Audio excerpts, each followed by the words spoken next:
Seja muito bem-vindo a esse novo canal Vedere, que significa vejo em italiano. Eu, Luciane Kanayama, juntamente com o Felipe, eu no ultrassom, Felipe no raio-x, vamos te trazer bastante conteúdo importante, bastante dicas do nosso dia a dia, atualizações, casos interessantes.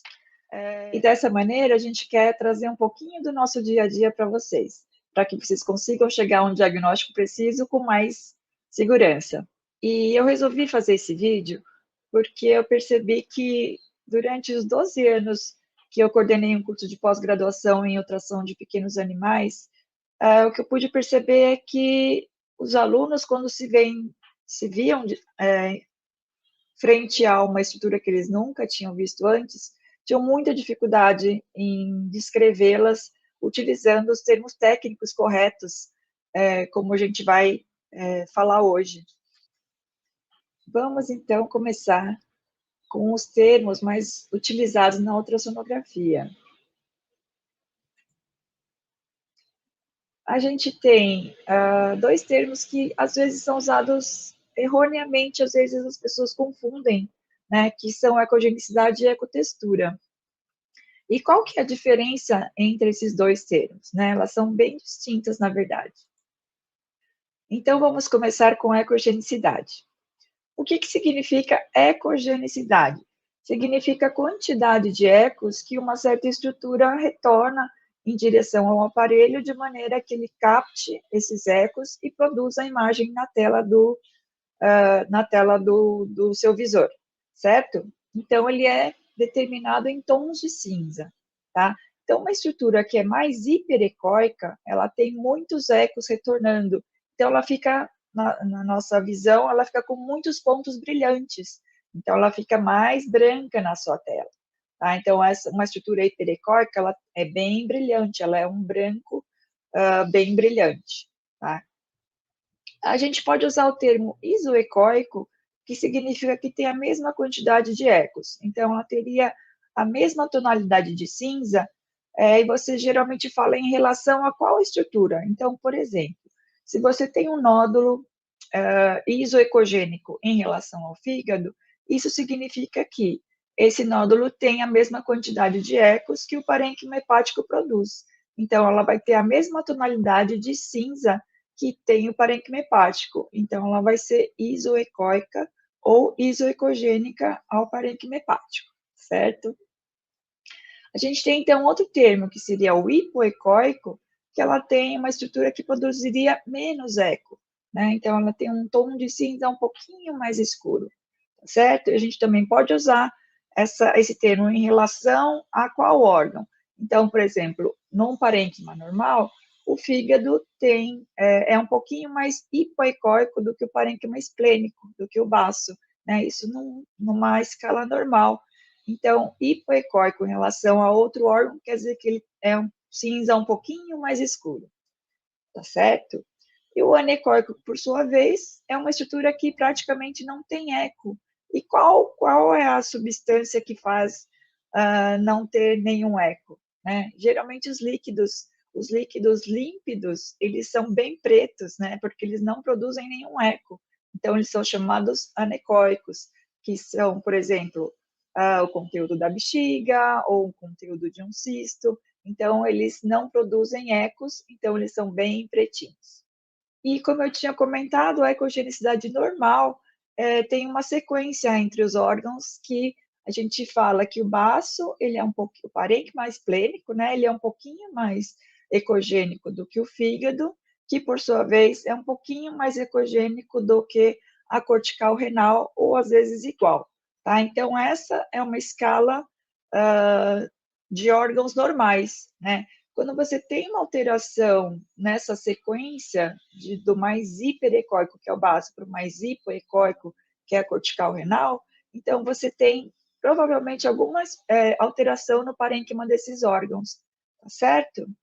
Então, aqui mostrando para vocês que a ecogenicidade normal, a sequência normal, é desde o baço, que é mais hiperecóico, até a cortical renal, que é mais hipoecóica, e no meio está o parênquima hepático, ok? Aqui, então, um exemplo, né, de ecogenicidades, eu tenho uma imagem aqui do lado esquerdo, uma ecogenicidade reduzida, ou que a gente pode chamar de hipoecóica, que são sinônimos, né? Então, a gente vê um parênquima bem escuro, né? E essas linhas branquinhas que a gente vê entremeadas ao parênquima, elas são paredes de vaso. Aqui, no caso, são os ramos da veia porta que estão se destacando no parênquima hepático, porque justamente por o fígado estar mais escuro, essas paredes dos vasos, elas ficam mais evidentes, né? Então, aqui a gente tem uma ecogenicidade reduzida do fígado, ou esse fígado também pode estar, ser chamado de hipoecóico. Ao contrário, aqui do seu lado direito, você vai ver um fígado também, né? Essa estrutura mais escurinha aqui no meio desse parênquima hepático é a vesícula biliar, né? Então, a gente vê que esse parênquima ao redor da vesícula biliar, a vesícula biliar é pretinha, lembra que eu falei que o líquido fica preto? Então, aqui a gente vê o preto, a vesícula biliar, que contém a bile, que é um conteúdo líquido, certo? E o que está ao redor da vesícula biliar, então, é o parênquima hepático. E nesse caso, ele está muito branquinho, ele tem muito eco, né? Então a gente fala que ele está hiperecóico, ou então a gente fala que ele está com a ecogenicidade elevada, que tem o mesmo significado, são sinônimos, ok? Então a gente vai ver que em algumas patologias o fígado fica mais hipoecóico, em outras patologias ele pode ficar um pouquinho mais hiperecóico. A gente vai ver tudo isso mais lá para frente, tá certo? E aqui, então, um exemplo, né? Eu coloquei um exemplo de descrição, né? Só para a gente reafirmar que o hiperecóico é sinônimo de hiperecogênico, que é a mesma coisa de um aumento de ecogenicidade, que é a mesma coisa de uma ecogenicidade elevada, são todos sinônimos. Tá? Então, por exemplo, se eu quiser descrever um fígado que esteja mais branquinho do que o normal, mais claro do que o normal na imagem, eu falo que ele está com a ecogenicidade elevada, ou então que ele está hiperecóico em relação a outro órgão, ou simplesmente que ele está hiperecóico porque ele está mais claro do que ele deveria estar, do que normalmente ele aparece, certo? Aqui, então, ao contrário, para a gente descrever um fígado com parênquima mais escuro, a gente descreveria assim, né, que ele é hipoecogênico, que ele está hipoecogênico, ou então hipoecóico, ou então que ele tem uma diminuição da ecogenicidade, ou então que ele tem a ecogenicidade reduzida, são todos sinônimos da mesma maneira, certo? Então, se eu quiser descrever um fígado um pouquinho mais escuro do que o normal, eu digo que ele está com a ecogenicidade reduzida, ou então hipoecóico em relação a, por exemplo, outro órgão, né? Ou então, qualquer um desses termos é correto. Você pode utilizar qualquer um deles sem nenhum problema. E a ecotextura, né? A grande diferença entre a ecogenicidade e a ecotextura é que a ecogenicidade é justamente os tons de cinza, mais claro e mais escuro. E a ecotextura já diz de imagina uma textura de, vamos supor, uma textura que você imagina que seja uma superfície lisa, né? Sem rugosidades. Essa seria uma ecotextura homogênea, né? Não tem nada no meio que se sobressai ao restante, né? Então, uma ecotextura homogênea é uma textura lisa, sem grandes rugosidades ou nada que atrapalhe a passagem do feixe sonoro por esse parênquima. Então, aqui mostrando um parênquima de ecotextura homogênea. Se vocês perceberem, é a mesma imagem daquele fígado que eu coloquei antes, que está hipoecóico, né, ou com ecogenicidade reduzida, e que é uma textura homogênea. Eu não vejo nada que chame atenção no meio desse parênquima, a não ser os vasos que são normais nesse caso, né? Os vasos hepáticos são normais, então, assim, essa é uma ecotextura homogênea, que é o normal para um fígado. Ah, mas eu posso ter um parênquima hipoecóico e mesmo assim ser homogêneo? Pode. Você pode ter um parênquima hiperecóico e homogêneo, você pode ter um parênquima hiperecóico e heterogêneo, você pode ter um parênquima hipoecóico e também heterogêneo. Vai depender tudo se tem alguma estrutura causando algum aumento ou alteração da ecogenicidade nesse meio do caminho que ele estiver ultrapassando o parênquima, por exemplo, aqui no caso do fígado, tá certo? E a gente vai ver, então, como que é uma ecotextura heterogênea, né? A ecotextura heterogênea, imaginem vocês que é um fígado que tenha uma estrutura no meio do parênquima que não seja parecido com o que está ao redor, com o tecido normal ao redor, né? Aí a gente já começa a imaginar que tem alguma coisa errada. E se a gente for observar, então, a gente pode estar diante de uma ecotextura heterogênea, né? Como que a gente descreveria um laudo de uma ecotextura heterogênea, por exemplo? Então, aqui, né, a gente tem vou colocar uma descrição, como a gente descreveria um fígado com uma ecotextura heterogênea, certo? Então, seria mais ou menos isso. Um fígado de tamanho aumentado, pode estar aumentado ou diminuído, aqui é só um exemplo, né? Com contornos irregulares, ecogenicidade elevada, poderia também ser reduzida, né? Também é só um exemplo aqui. Uma ecotextura heterogênea, em lombos à direita, composta por múltiplas nodulações hipoecóicas medindo até 2 centímetros de diâmetro. Agora eu vou mostrar para vocês a imagem, para vocês terem uma ideia do que eu estava falando, né? Então, aqui é uma ecotextura heterogênea, eu vejo que, no fundo, o parênquima hepático parece um pouquinho mais claro, mas entremeado a esse parênquima mais claro, eu vejo que tem um monte de estruturinhas mais escuras, né, que lembram pequeninos nódulos, pequeninas estruturas arredondadas, mais hipoecóicas, intermeadas por todo o parênquima, né? E isso dá um aspecto mais irregular a esse fígado aqui, que a gente vê esse contorno aqui, na hora que o fígado está encostado no diafragma, ele tem esses contornos irregulares, tá? Aqui eu vejo a vesícula biliar, então, aqui a gente tem uma ecotextura heterogênea. E a gente pode também ter uma ecotextura grosseira, que ela não chega a ser heterogênea, mas ela tem um pontilhado mais escuro no meio do parênquima, que lembra um pouquinho um cimento rústico, sabe? Aquele cimento mais grosseiro, né? Essa impressão que dá. Como a gente poderia descrever isso, então? Seria pequenos pontos hipoecóicos entremeados ao parênquima, tornando a ecotextura grosseira. Vou mostrar para vocês como que seria essa ecotextura grosseira. Então, aqui vocês veem o parênquima, ele está um pouquinho mais claro do que ele deveria estar, né? E se você olhar bem de perto, você vai ver que tem vários pontinhos pequenininhos, bem minúsculos, entremeados por todo o parênquima. Esses pontinhos maiores, na verdade, provavelmente são vasos, né? E fora esses, você vê uns pontinhos menores entremeados a todo o parênquima, né? Então, essa seria uma ecotextura grosseira. Ela, na verdade, não é muito sugestiva de nenhuma alteração.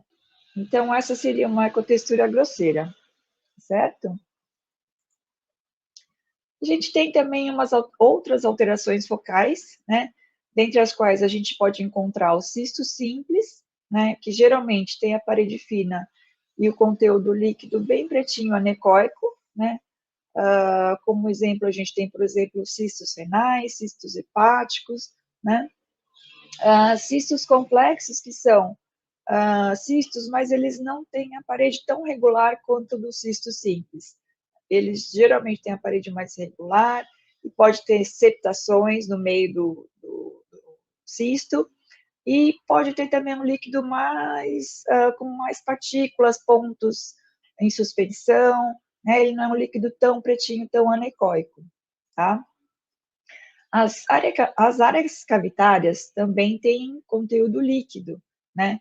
Só que as áreas cavitárias a gente define como umas estruturas que têm a parede mais espessa, mais irregular e conteúdo mais denso, né? Um líquido menos anecoico, ele é mais pro acinzentado, mais escuro, dependendo da quantidade de células que a gente encontra nesse líquido, a gente vai ver ele um pouquinho mais ecogênico ou um pouquinho menos ecogênico. Mas, nesse caso, dificilmente ele vai ser anecogênico, porque geralmente a área cavitária é composta, tem um pus dentro, né?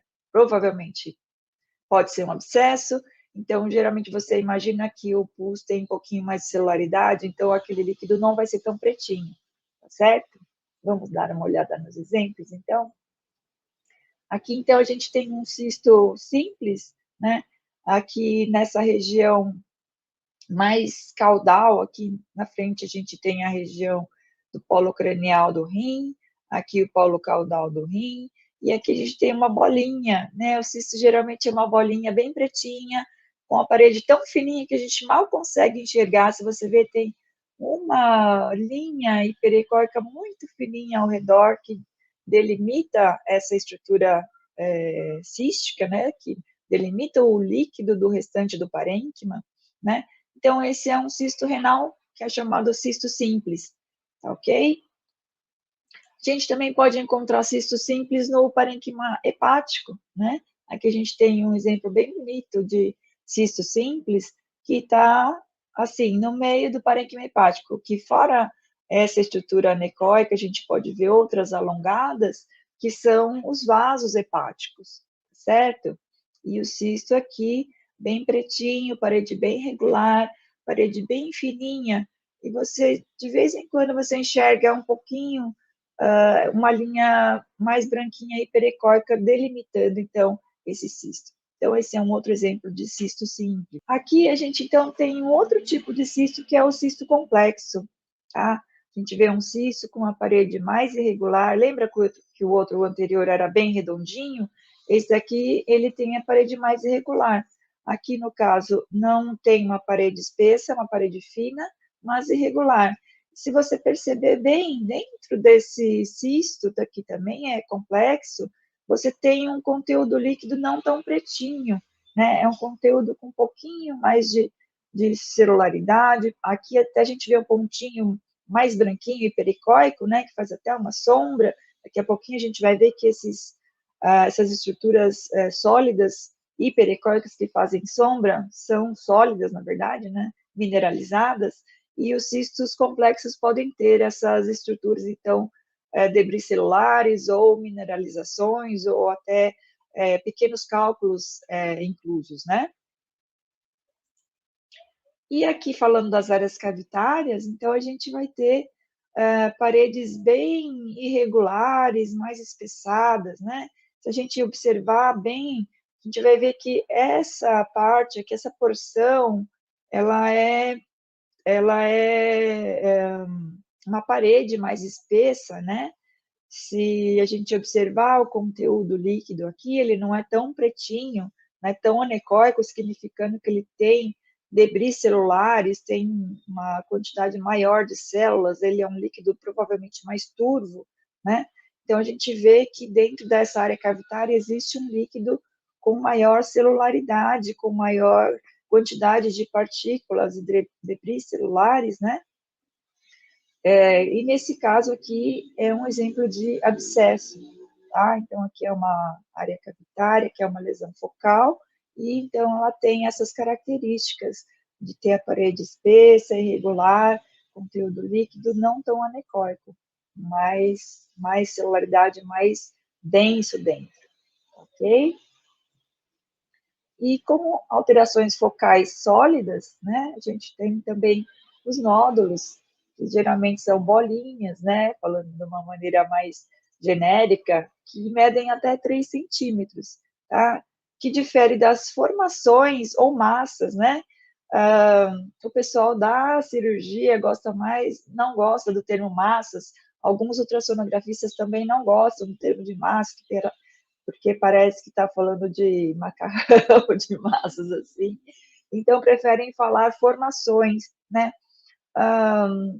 Na verdade, o termo correto, a gente pode falar de massa, assim, para formações maiores, nódulos maiores que 3 centímetros, mas fica aí essa ressalva, então, que alguns cirurgiões podem não concordar com essa terminologia, tá ok? Vou mostrar para vocês, então, alguns exemplos de nódulos e de formações ou massas, tá certo? Aqui, então, a gente tem um nódulo, porque ele mede, olha aqui, 1,82 centímetros, ele é menor do que 3 centímetros, né? Então, lembra que eu falei que nódulos são bolinhas, né? São bolinhas até 3 centímetros. Então, aqui a gente vê uma bolinha, e na próxima imagem a gente vai ver a descrição, como se descreve essa bolinha. Repare bem que ela tem os contornos que não são tão regulares, né, como a gente viu naquele cisto, que era um contorno bem lisinho, né? Aqui a gente vê uma ecogenicidade na parte mais central, muito próxima da ecogenicidade do fígado, talvez, um pouquinho mais clara, mas a gente tem aqui ao redor um halo, né, um pouco mais escuro, mais hipoecóico, que é o que ajuda a gente a dizer que tem um nódulo aqui, porque se fosse tudo igual, provavelmente a gente não conseguiria distinguir esse só observando, né? O que chama atenção é que esse halo um pouquinho mais escuro ao redor destaca esse nódulo para nós, né? Então, como que a gente pode descrever, né, esse nódulo? Observa esse nódulo com área central isoecogênica ou isoecóica, né? Bordas finas hipoecóicas ou hipoecogênicas, de contornos ligeiramente irregulares, elas não eram muito irregulares, né? Todas chanfradas, por exemplo, eram ligeiramente irregulares e bem definidos, né? Contornos bem definidos é importante a gente sempre descrever, porque geralmente as lesões que são mais infiltrativas, elas não têm o contorno tão bem definido assim, tá? Então, um contorno bem definido é importante a gente sempre citar no laudo, porque para o cirurgião significa bastante coisa, né? Se vai ser mais fácil de retirar ou mais infiltrativo, mais difícil, né? Então, é importante a gente sempre colocar essa definição, por isso eu coloquei em vermelho, tá? Aí coloca a medida, né? 1,82 centímetros de diâmetro, e a localização também a gente tem que colocar, né? Se você souber exatamente qual o lobo que está, você pode descrever, mas o que a gente pode também fazer é colocar em que lobo que parece que está, né? Em que região que você está encontrando esse nódulo. Se é mais para o lado esquerdo, se é mais para o lado direito, se é mais superficial, se é mais profundo, né? Então, é importante a gente sempre dizer qual a localização, porque dependendo do lobo, às vezes é mais fácil retirar para o cirurgião, às vezes é impossível, né? Então, já vai ajudar bastante o cirurgião que pegar o seu laudo, certo? Então, aqui a gente tem mais um exemplo de nódulo, né? Um nódulo dessa vez hiperecóico, né? Ele é mais branquinho mais claro em relação ao restante do parênquima. Aqui também é parênquima hepático, tá? Tem umas outras alterações, mas o foco aqui era realmente o nódulo de menor que 3 centímetros. Aqui no caso ele tem menos de 1 centímetro, né? Ele tem 0,91 centímetros de diâmetro. Vamos ver como é que a gente descreve ele aqui. Então, assim, nódulo hiperecóico, né, de contornos regulares, bem definidos, medindo aproximadamente 0,91 centímetros de diâmetro, localizado em lobo ventral esquerdo, superficialmente. Tá? Então, essa seria uma descrição de nódulo no fígado, nódulo hepático. Tá? E as formações ou massas, né, maiores que 3 centímetros, elas são, então, estruturas que ultrapassam os 3 centímetros que estão no parênquima. Aqui, por exemplo, a gente consegue ver aqui mais escuro, mais anecóico, uma vesícula biliar já até meio esmagadinha aqui para baixo, né, porque essa estrutura grande está praticamente comprimindo aqui a porção central da vesícula, né, então aqui ela tem uma massa de 6,21, bem maior que 3 centímetros, né? Então, vamos ver como é que a gente descreve essa formação. Então, aqui, presença de formação ou massa, como vocês preferirem, né? de contornos irregulares e definidos, né? Se a gente voltar lá, a gente vê que realmente os contornos são lobulados, né, irregulares, mas eles são bem definidos, você sabe onde ele começa, onde ele termina, né? Ela é heterogênea, predominantemente hipoecóica, com área central ecogênica, né? Vamos voltar lá. Então, aqui, ó, a área central ela é mais ecogênica e a região aqui, a área ao redor, mais hipoecóica, né? Medindo aproximadamente 6,21 centímetros de diâmetro, então uma lesão grande, né? E está localizada adjacente ventralmente à vesícula biliar. E aqui eu comento mais superficialmente porque se a gente olhar aqui na imagem, vou voltar aqui de novo, as estruturas que ficam mais próximas aqui a essa borda, que é a borda que está o transdutor encostando na pele do paciente, né? Quanto mais próximo aqui está mais superficial, né? E quanto mais longe aqui está mais profundo, tá? Então, por exemplo, essa massa está bem superficial, porque o transdutor está encostando aqui na pele e logo em seguida ela já tem essa massa, essa formação, né? E mais distal, então mais profundo, a gente tem a vesícula biliar. E aqui comentando sobre mais alguns outros padrões que a gente utiliza para descrever estruturas, né? Então, a gente tem padrão líquido, né?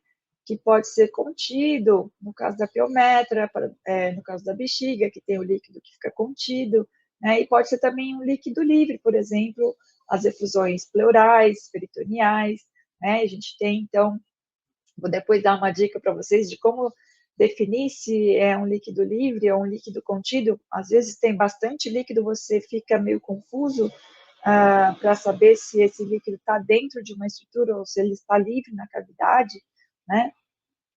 A gente tem padrão sólido, que geralmente é a superfície hiperecóica, né, e produz sombra acústica.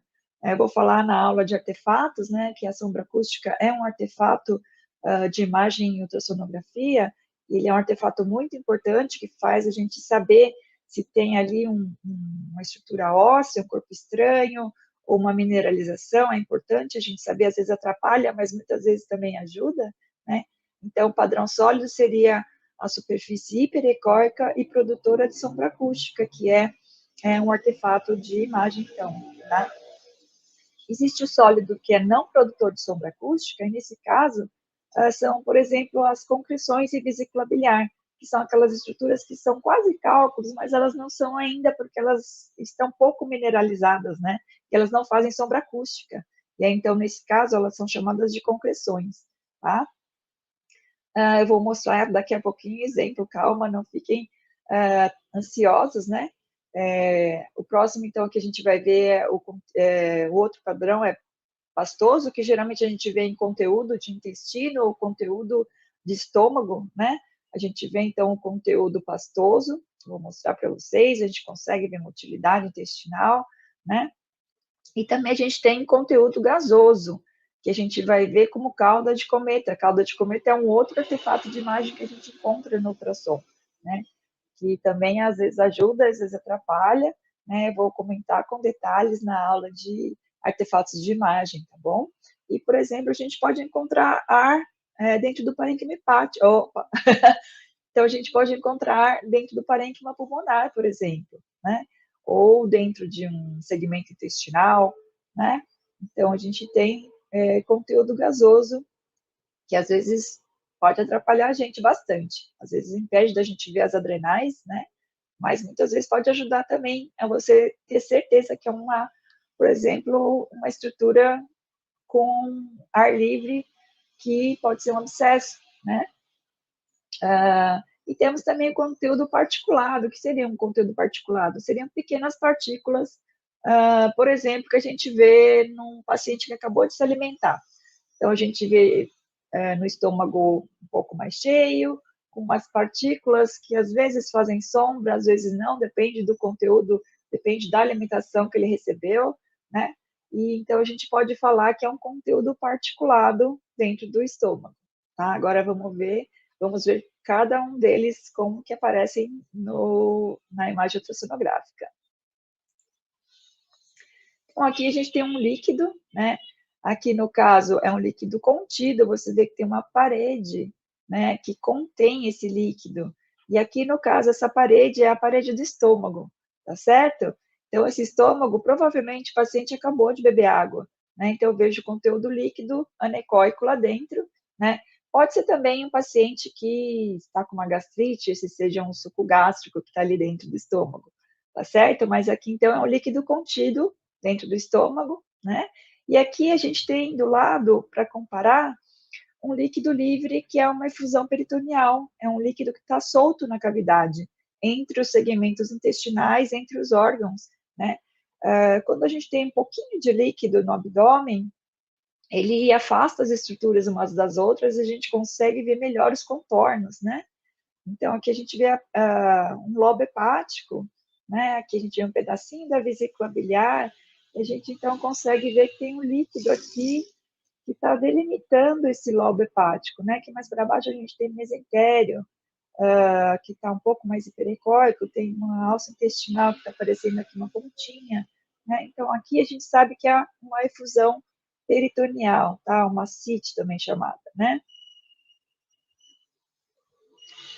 Então, se a gente lembrar que tudo que tem líquido no ultrassom, a gente vê com muita facilidade, tá? É o contrário um pouquinho do raio-x, né, Felipe?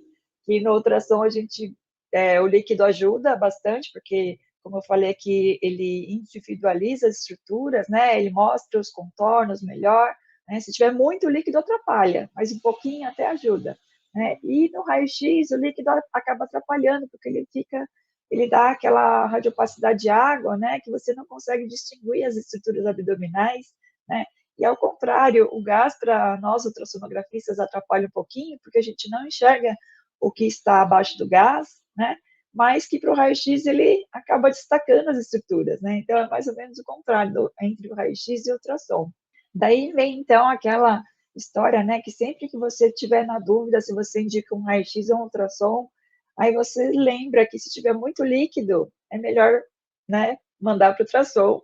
E se tiver bastante gás, o ultrassom praticamente não vai ver nada. Então, você é melhor mandar para o raio-x, tá ok?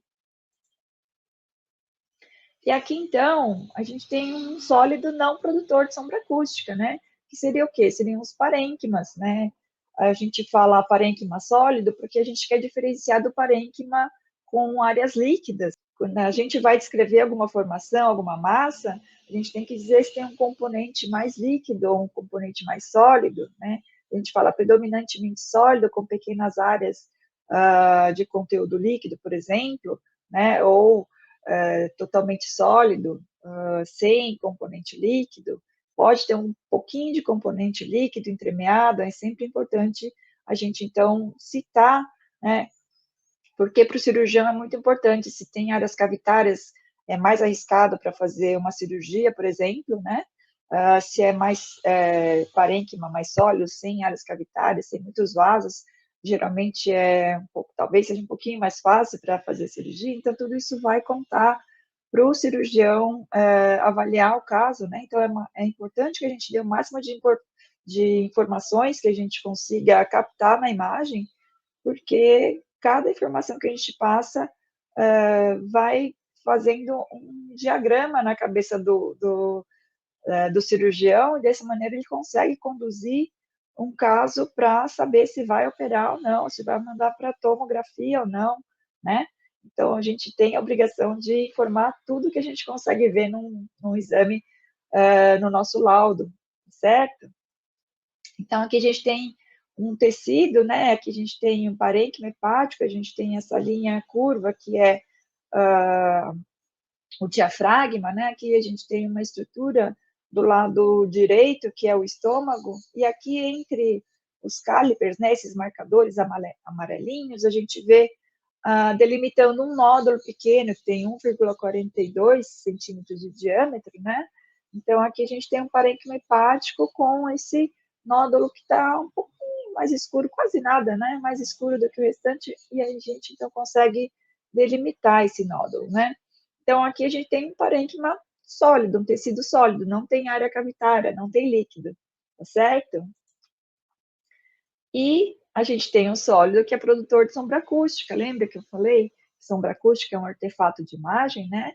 Então, só adiantando um pouquinho aqui, a gente vê uma superfície muito hiperecóica, né? Aqui a gente vê uma bexiga com conteúdo anecoico líquido, né? E lá no meio do líquido, a gente vê essa estruturinha meio com a superfície arredondada, né? Bem hiperecóica. E abaixo dessa superfície arredondada, a gente vê que tá escuro, né? Isso é uma sombra acústica, porque o som vem daqui do transitor onde ele está encostando no abdômen, né? Ultrapassa a bexiga muito fácil, porque o líquido quase não tem eco, né? O anecoico, lembra? Sem eco, né? Então ele passa com muita facilidade e na primeira barreira que ele encontra aqui, ele tem uma estrutura muito sólida, muito firme, né? Então ele faz muito eco. E aí o que acontece? Abaixo não consegue ultrapassar o som, então não forma imagem. Isso aqui, então, a gente chama de sombra acústica, tá? E nesse caso aqui é um cálculo em bexiga, né? Com essa sombra acústica, a gente consegue ter certeza que é uma estrutura sólida, tá certo? Assim como seria uma estrutura óssea, por exemplo, ou, por exemplo, um corpo estranho dentro do estômago ou do intestino, né? Então, a sombra acústica é muito característica de uma estrutura sólida. Aqui tem uma pegadinha, né? Que a gente vê uma bexiga também, e a gente vê esses 3 pontinhos aqui em suspensão, ali boiando na bexiga, né?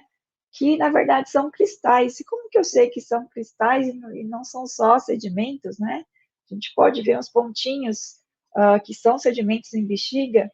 E aqui eu digo para vocês que são cristais, porque se vocês perceberem, esse primeiro pontinho, ele faz como se fosse uma caldinha para baixo. E geralmente os cristais, quando eles estão em meio anecoico, eles formam como se fosse uma caldinha de cometa, tá? Então, aqui, esse primeiro pontinho, que faz essa caldinha bem discreta, ele é um cristal, ele não é um sedimento, tá? Esses outros que estão um pouquinho mais para trás não fazem tanta caldinha, né? Provavelmente são, então, sedimentos mesmo. Aqui, então, a gente vê um estômago com moderado conteúdo pastoso, né? Então, eu estou delimitando aqui, essa estrutura é o estômago, tem até uma particulinha aqui mais hiperecóica, que faz uma sombrinha acústica, né? Mas ao redor disso, a gente vê que é um conteúdo acinzentado, hipoecóico, é um conteúdo pastoso, né? A gente, se tivesse em movimento essa imagem, a gente veria o estômago tendo as contrações, né, os movimentos peristálticos, e a gente veria, então, que essa estruturinha fica ali boiando no meio do conteúdo pastoso, certo? Então, o pastoso é assim, geralmente em tons de cinza, né, e aí, então, a gente vê muito como conteúdo de estômago e de intestino também, tá? Aqui a gente tem, então, o padrão gasoso, né, que é a cauda de cometa, lembra que eu falei? É um artefato de imagem, então a cauda de cometa é isso, é uma superfície branca, só que abaixo dela faz como se fosse uma cortininha branca, né? A gente não consegue ver o que está abaixo do gás no ultrassom, né? O gás acaba atrapalhando visibilizar as estruturas que estão abaixo dela. Aqui, então, pela topografia, na hora que eu estava fazendo o exame, eu sei que é um cólon descendente, né? Provavelmente estava do lado esquerdo, bem próximo aqui à parede abdominal, né? Dorsal à bexiga. Né? Se eu olhar só essa imagem, eu não sei exatamente qual o segmento intestinal, mas como eu descrevi aqui, eu sei que é porque na hora que estava fazendo o exame, eu vi a topografia, né? Para descrever os diferentes segmentos intestinais, a gente sempre segue a topografia, tá? Então, aqui, conteúdo gasoso em cólon descendente. Aqui, então, é um outro conteúdo de estômago que a gente chama de conteúdo particulado, tá? Que são exatamente aquelas particulinhas que ele acabou, provavelmente, de ingerir, ou grãozinhos de ração, né? Ou, às vezes, algum alimento que pode ser cru, que faz uma sombrinha acústica até, ou então grãos de ração, né? Então, a gente vê aqui um conteúdo um pouquinho mais líquido, né? Um cinza, um pouquinho mais escuro, e no meio do cinza escuro, então, a gente vê essas pequenas estruturinhas hiperecóicas, né? Algumas querem fazer uma sombra, mas não fazem, né? Às vezes podem até fazer sombra, né? Então, a gente fala que é um conteúdo particulado. são partículas que estão dentro do lúmen do estômago. Então, aqui a gente deu o exemplo de todos os padrões, né, de praticamente quase todos os padrões mais importantes que a gente usa para descrever as imagens que a gente encontra no ultrassom, né? Era esse material que eu tinha para trazer para vocês hoje. Eu queria que vocês colocassem aí nos comentários, se ficou alguma dúvida, pode perguntar que eu faço questão de responder para vocês.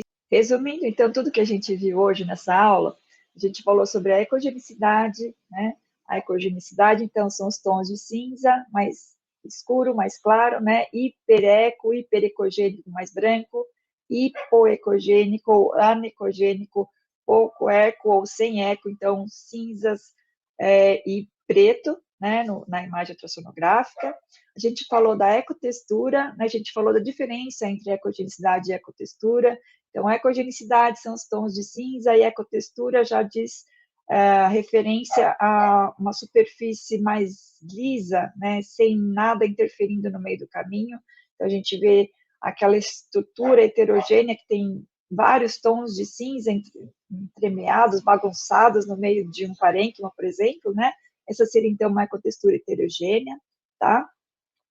A gente viu as alterações focais, né, que podem ser com líquido, com conteúdo líquido, então são os cistos simples, né, os cistos simples, eles têm a parede bem regular, conteúdo anecoico bem pretinho, né, a gente tem os cistos complexos, que são aqueles que têm o conteúdo anecoico, pode ter um pouquinho de sedimento, de celularidade, podem ter septos, né, complexos, que podem ter também septos, né? E a gente tem falei também, então, das alterações focais, né? Que as que têm líquidos a gente pode chamar de cistos, os cistos simples, né? Que tem a parede bem regular, conteúdo bem anecoico, bem pretinho, né? A parede bem fininha. A gente tem os cistos complexos, que são aqueles que têm a parede um pouquinho mais irregular. O conteúdo líquido pode ter um pouquinho mais de pontos em suspensão, às vezes até pequenas estruturas mineralizadas, pode ter septos também. E a gente tem as áreas cavitárias, né, que são aquelas que têm a parede mais espessa, irregular, tem o conteúdo líquido com mais celularidade, né, então esses abscessos podem ter até gás no seu interior, né, então essas são áreas cavitárias, tá certo? E a gente comentou também sobre outros padrões que a gente utiliza para descrever estruturas que a gente encontra na nossa imagem, né? Que são padrão líquido, que a gente já viu que é anecoico, a gente tem que saber se ele está livre na cavidade ou contido, no caso da bexiga, no caso dos cistos, da vesícula biliar, né? A gente tem o padrão sólido, que faz sombra acústica, que são, por exemplo, os cálculos, os corpos estranhos, né? A gente tem as estruturas sólidas que não fazem sombra, que são os parênquimas, né? Parênquima hepático, parênquima esplênico, quando a gente quer diferenciar, por exemplo, descrever uma massa, a gente quer dizer que não tem componente líquido, a gente fala que é uma massa de aspecto sólido, ok? A gente também falou sobre o padrão pastoso, que geralmente é o conteúdo de estômago ou de intestino, assim como o conteúdo particulado, que é um conteúdo de um paciente, por exemplo, acabou de se alimentar com ração ou com alimentos mesmo, né? Dependendo do tipo de alimento, ele vai ter uma característica diferente, tá? Então, a gente fala que um conteúdo do estômago pode ser particulado. E também o conteúdo gasoso, né? Que é aquele que tem que faz o artefato de cauda de cometa, que também pode ser um conteúdo de estômago ou de intestino, pode ser um conteúdo de piometra, por exemplo, menos comumente, né? E é muito importante, por exemplo, no caso de, vamos supor, você encontra um pouquinho de ar livre na cavidade e o paciente não teve uma intervenção cirúrgica recente ou não tem uma perfuração por mordida. Então, encontrar um ar livre na cavidade é muito importante e você tem que relatar o mais rápido possível para quem solicitou o exame, porque pode ser a ruptura de algum órgão oco, né, por exemplo, estômago ou intestino, que é por onde extravasou esse conteúdo gasoso, né, e isso é um caso de grande urgência e o paciente tem que entrar em cirurgia o mais rápido possível, né, então é importante você identificar essas estruturas dentro da cavidade abdominal. Então eu fico por aqui hoje.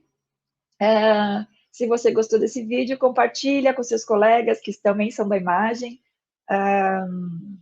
Clica no sininho para saber sempre que eu postar novos vídeos. Tchau, tchau.